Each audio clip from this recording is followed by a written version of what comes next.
Welcome back, Warrior Kids. My name is Pam Palmater, and I'm the host of the Warrior Kids podcast, which, as you know by now, is taped before our famous live studio audience cricket. I'm a Mi'kmaq professor who has created this podcast to celebrate everything Indigenous and work with warrior kids to help make the world a better place. If that sounds like something you'd like to do, then join us here every Wednesday, and sometimes every second Wednesday, and learn some really cool things along the way. And I have to say, on behalf of our live studio audience cricket, our stuffy alligator, and our stuffy snake, who is around here somewhere. There you are. On behalf of all of us, thanks so much for sending us your artwork. We've been uploading them on our website and sharing them on our social media. We also love receiving all of the great pictures of Warrior Kids wearing our Warrior Kids podcast t-shirts and hoodies. Yes, that's right.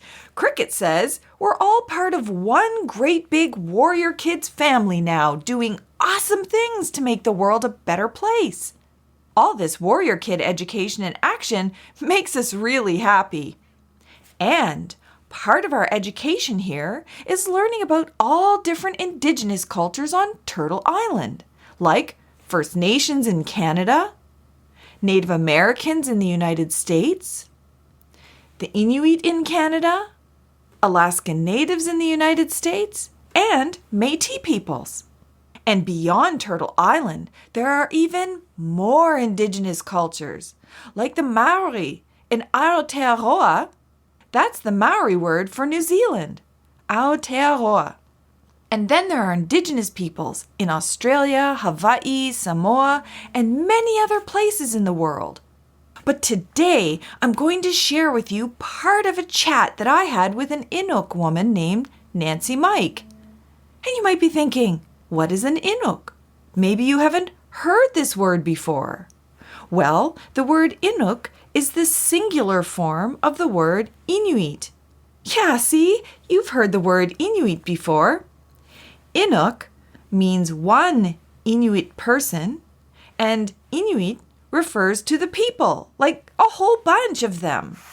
So, for example, you would never say Inuit people, because that would be like saying people. Inuk for one person, and Inuit for many people. You can also use the word Inuit as an adjective to describe something. Inuit culture, Inuit language, or Inuit government.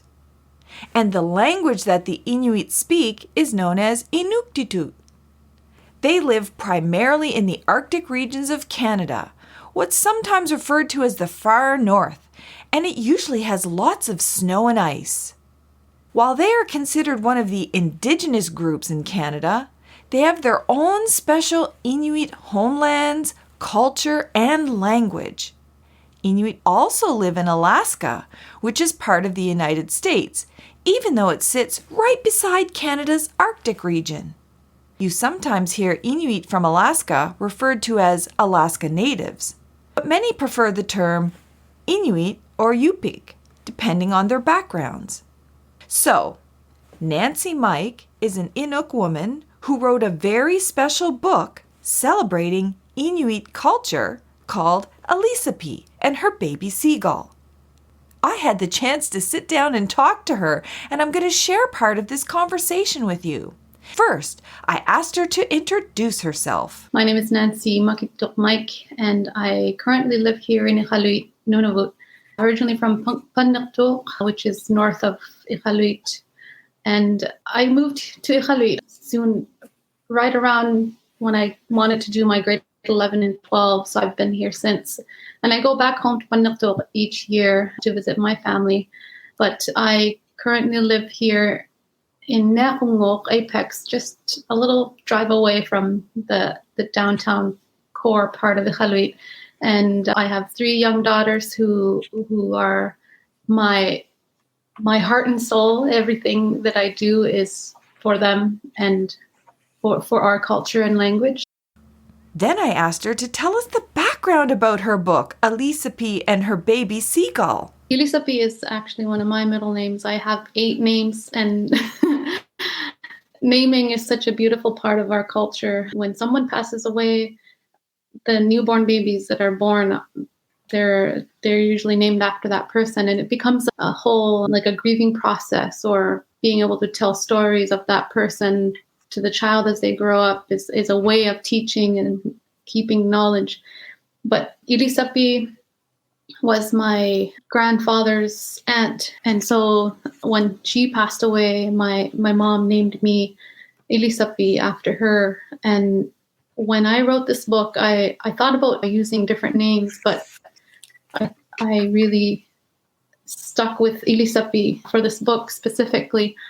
And growing up, my late father, Levi, used to bring home baby seagulls or ducklings sometimes. And whenever he brought them home, I'd take care of them and learn how to nurture them, learn how to feed them, learn how to learn their environment and how they do things. And this one seagull that I had as a kid, we were best friends. Like I took care of it and would feed it. My dad taught me like which foods they like.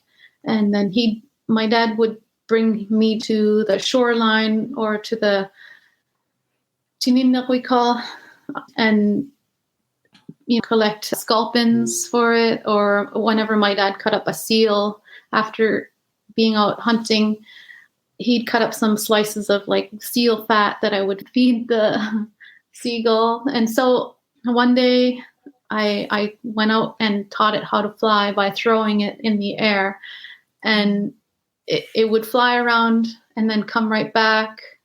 And then I decided to put a little ribbon on the foot to identify it from the other seagulls. And so that was one of the things that I really enjoyed. I spent a lot of my childhood like outdoors playing with friends and hunting or camping with my family, and having these animals as pets like have taught me so many different things about life, whether it was about grieving or having a connection or a relationship and being able to care for an animal, how to respect the animal, how to respect the land, there's so many teachings that come with these pet birds.